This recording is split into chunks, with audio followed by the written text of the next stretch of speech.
আসসালামু আলাইকুম এভরিওয়ান।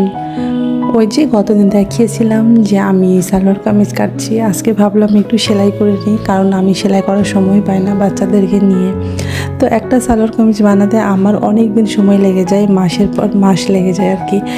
তো আজকে আমি যেহেতু আমার বাসাতে পরার কাপড়ও প্রয়োজন ছিল, আর আমি সময়ও পাচ্ছিলাম না।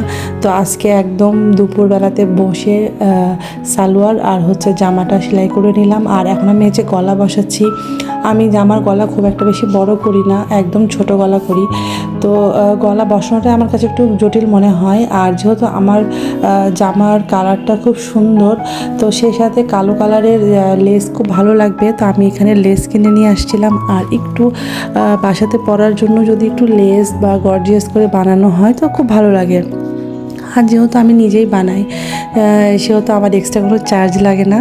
তো এক্সট্রা চার্জ দিয়ে আমার লেস বা অন্যান্য জিনিসগুলো কেনা হয়ে যায়। আর এই যে দেখেন, এখানে আমি জামার হাতা তৈরি করলাম। আমার জামার হাতাটা আসলে সত্যি কথা কি ছোট হয়ে গিয়েছিল, আমি বেশি ছোট হাতা পরি না। তো এখানে আমি এক্সট্রা জোড়া লাগিয়েছি, আর জোড়া লাগানোর জন্য দুই দিকে আবার লেস দিয়ে সেটা সেট আপ করে নিলাম।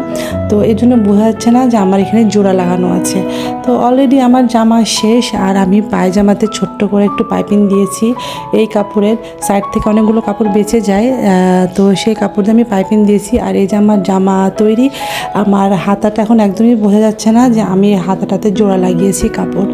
তো দেখেন, আমি একটু হাতে পরে দেখাচ্ছি জামাটা। এই যে কত সুন্দর লাগছে দেখতে, দেখে মনে হচ্ছে একদম রেডিমেড। তো যারা যারা বাসাতে আসলে বানাতে পারেন তারা অবশ্যই একটু নতুন কিছু ট্রাই করবেন, ভালো লাগবে দেখতে।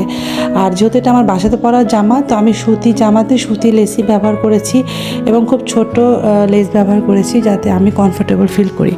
আল্লাহ হাফেজ।